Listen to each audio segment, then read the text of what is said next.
So today we're looking at two major cloud storage services that probably all of you know or have at least heard of, but maybe you're just unsure what's the best bet for your files. Yes, we are talking about Dropbox and Google Drive. So let's dive right in, and remember to subscribe to get more in-depth tutorials and tips on cloud software here on CloudWords. Also, I highly recommend you watch this video till the end because I have a hot bonus tip for you to get even more free storage. So stay tuned.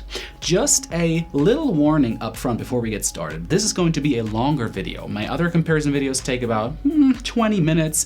Now, I don't know exactly how long this video is going to take, but you can navigate through the video with my little table of contents at the bottom of the video that you can always see. So by clicking, you can jump forward to other sections of the video that basically interest you most, or jump back if you want to rewatch a episode of the video. So first, let's look at what probably most of you guys are interested in. How much bang do you get for your buck? In case of online storage, obviously this means how much storage do you get for free and for the paid versions of both Dropbox and Google Drive. Now, remember, I'm recording this video in September of 2015, so could very well be that prices have changed by the time you watch this video because there is a lot of movement in the cloud storage space, but I will update the pricing as we go. So let's look at price.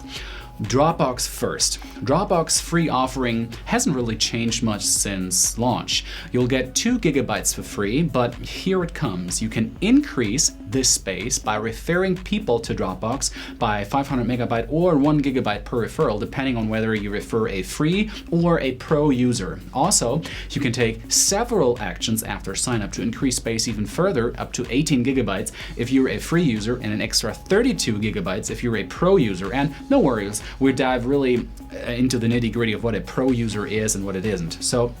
But what if you need more space? 2 GB is quite stingy for 2015 standards. You can become a Dropbox Pro subscriber and you get 1 TB cloud storage for $9.99 per month. If you sign up for a Pro account, you get a host of additional features such as more control over who sees what in your shared folders and an extended version history of 30 days. Now, let's look at the big G, Google Drive. With Google Drive, you get 15 GB for free, so plenty more than Dropbox gives, but it comes with a small caveat.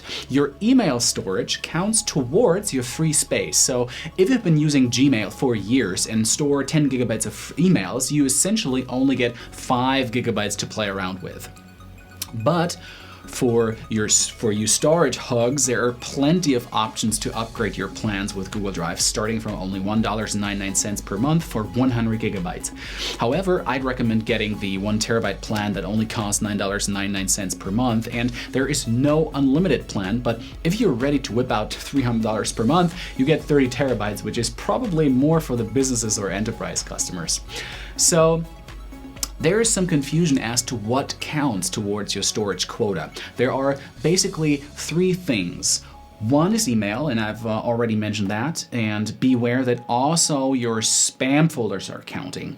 Then there's anything you put into your drive, music, videos, images, etc. And lastly, Google Photos if you select Original in the settings menu, which doesn't compress the photos when you upload them. Files that are shared with you or documents you created with Google Docs generally don't count towards your quota, so this gives you plenty of space to play around with.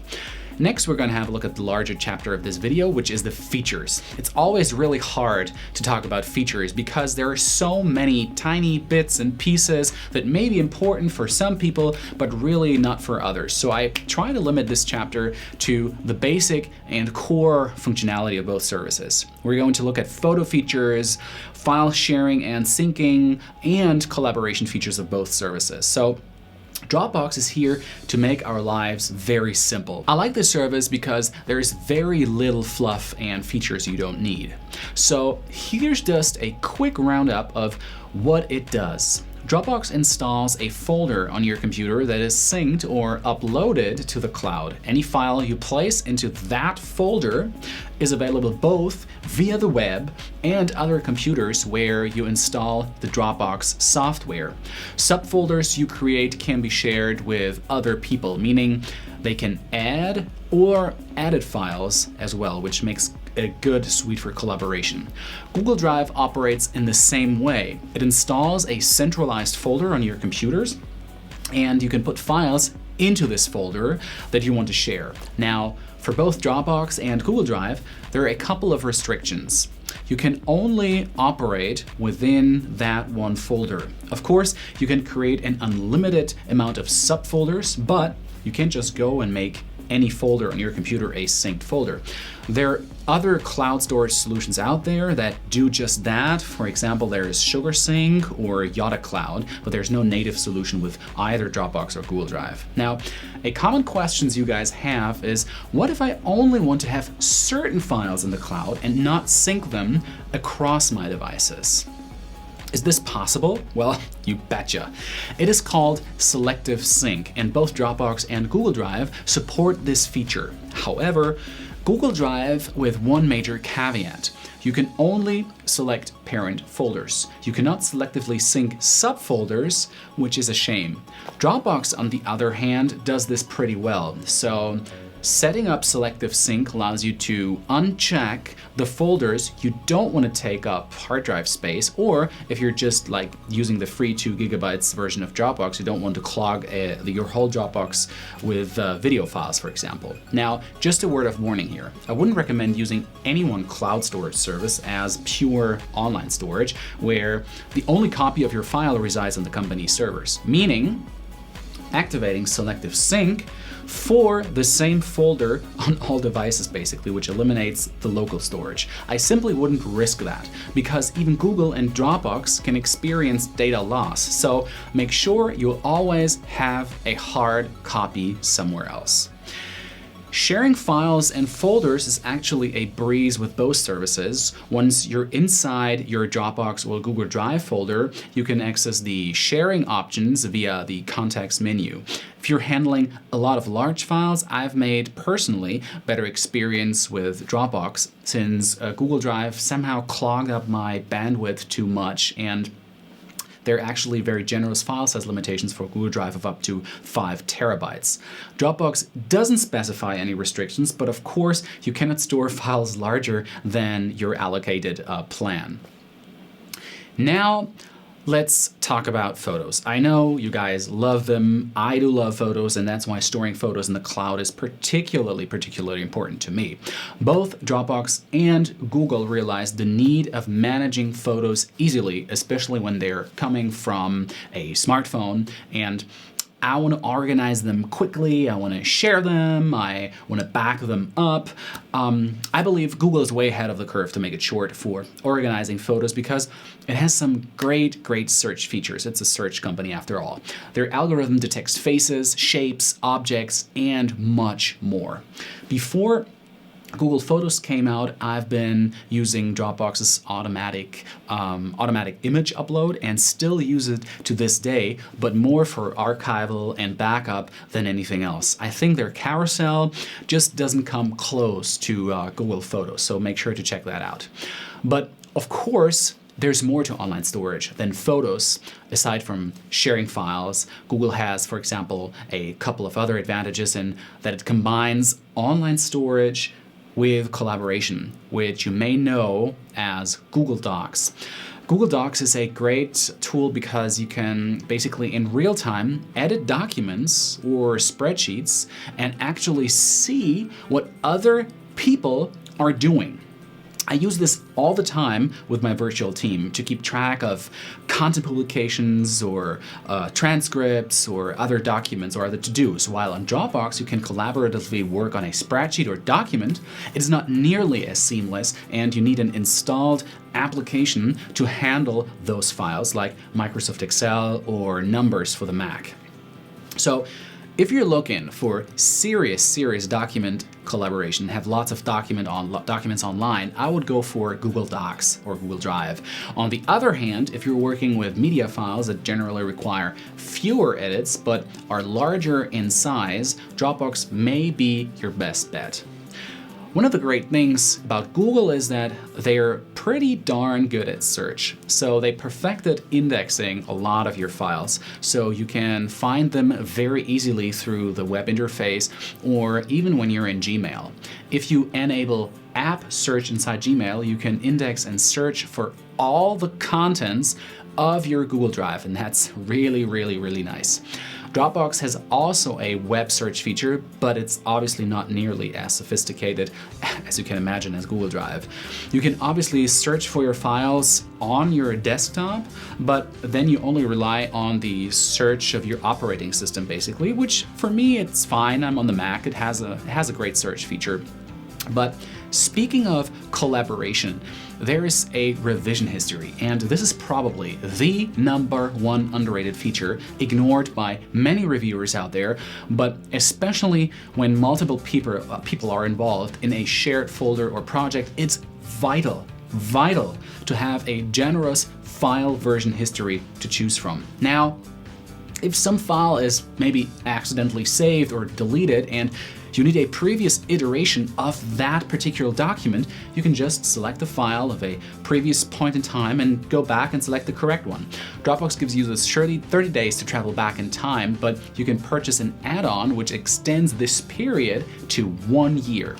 Google gives also 30 days, but only up to 200 versions per file. Now, it looks like I'm really pro Google Drive, but in fact I'm still finding myself using Dropbox a lot, or even more perhaps. First off, I'm still in the free version of Dropbox because I've maxed out my referral limits, so I have around 18 gigabytes of free storage. But the reason why I still love Dropbox is that it integrates very nicely with other apps and services. Since Dropbox is a syncing service, it can also sync setting files from apps. For example, I'm using an app called Text Expander, which allows me to create text snippets and connect them to keyboard shortcuts. In order to keep those snippets synchronized on my laptop and iMac, I use simply Dropbox. Same with my passwords, for example. I'm using 1Password to sync my passwords to my mobile device and other computers I'm using. And there are hundreds or maybe thousands of other applications that connect to Dropbox and can virtually boost your productivity. Let me talk about one last thing in the features section of this comparison: backup. When I hear people talk about Dropbox or Google Drive or other cloud services, I always cringe a little bit because syncing files in the cloud cannot be considered a real backup. Yes, technically, when you sync your files to Dropbox, you download those files again on the other computer, and thus you're properly backed up. That's at least the logic. And for most people, that may be enough. But there are a lot of things that could happen to your files that you don't want to be propagated to all your devices. If one file is corrupt, it's synced across all your computers. Likewise, if you or somebody else permanently deletes a file on Dropbox, there is no way to recover it. So, if you use Dropbox as a backup solution, make sure to have a rescue plan in place with a secondary copy of those files somewhere else. We have on cloudwords.net an extensive coverage of cloud backup solution and also in-depth comparisons. And for example, just click here or here to access those. Now, let's talk about speed. This is the next chapter here in our video. Now, one disclaimer when it comes to upload and download speeds. As you may know, it really depends on your internet connection, how fast you can transfer files to any cloud provider. So don't expect either Dropbox or Google Drive to run fast if you're connected through a slow mobile internet connection on the countryside. Overall, I use Google Drive for smaller files and documents, mostly created through Google Docs. So a speed comparison is pretty irrelevant in this case for me. Changes happen almost instantly, and transfers to and from the Google Cloud are very, very fast and instantaneous. However, when trying to transfer and share larger files, I don't like the overall experience with Google Drive. It really tends to clog my bandwidth a lot, and though I try to limit it in the settings menu, it really just wouldn't feel natural. For larger and mainly non-collaborative files, such as huge PSD files, Photoshop files, or video files, I use Dropbox, and the experience is a lot swifter, and especially upload speeds are very stable with Dropbox, at least for me. Now, there could be a reason for that. Dropbox uses Amazon servers, which have a good reputation of being fast and reliable overall. So, next chapter, this is a very important chapter, and we're going to talk about security. Security when it comes to storing your files with any cloud storage service is very, very, very important. Now, if you have very sensitive files, listen again very closely, because you don't want to put your business or personal files in jeopardy. At first glance, it might seem like the best option to store your files with Google because it's Google after all, and while your files are fairly secure, all major cloud providers are missing a critical security feature: private key management. What does that mean, do you say? And I'll explain in just a second. Google Drive and Dropbox encrypt your files on transit and at rest. So far, so good. But they manage the keys with which they lock your files, and the keys are stored on their servers. What does that mean in practice? Well, if, say, the NSA comes along and wants to have a peek at your files, that's very well possible because they can get those keys from Google or Dropbox. It also means that technically, employees can access and see your files whenever they want to. So if you're dealing with very sensitive data, I always recommend picking a service with private encryption keys, meaning that you are in full control of those keys, which are stored on your computer and never touch the company servers, and that's very important. Again, you can find the alternatives I suggest in this article that we have prepared on cloudwords.net. Apart from the private key consideration, both Google Drive and Dropbox offer two-factor authentication, what makes them pretty secure, and I really highly suggest you activate it, although it's like one more step to log in. There is an additional consideration, especially when using Google Photos. How come that Google can identify objects and faces? Well, obviously, because an algorithm scans all your images and saves them to a database. So you need to feel comfortable of Google accessing your private photos and private information in some shape or form. Now, they won't sell your photos or anything, I believe, I hope, but they use them to gather data and improve their product. So your photos helped improve Google Photos. Well, if you like that, then it's the best choice. Now, here comes a bonus tip. I know I promised you a little bonus tip for the end of this video, because if you're like me, you have all files spread over several clouds. I use probably 5 cloud storage services on a daily basis, and it's actually quite challenging to organize everything and move files from one cloud to the next. So, luckily, there are services called cloud storage managers that connect and combine several services under one account. One of the more prominent examples would be Otixo, for example. Otixo not only allows you to manage your files from various clouds, but also adds another security layer, an encryption layer on top of that. They support over 30 cloud storage services, and Google Drive, Dropbox obviously being just one of them, and you can then access your files even via WebDAV. The basic version is free, but limits your file size to 250 megabytes, so that's probably a little too less, and you want to go with a secure version, which starts at 99 cents per month and has a file size limit of 1 gigabyte.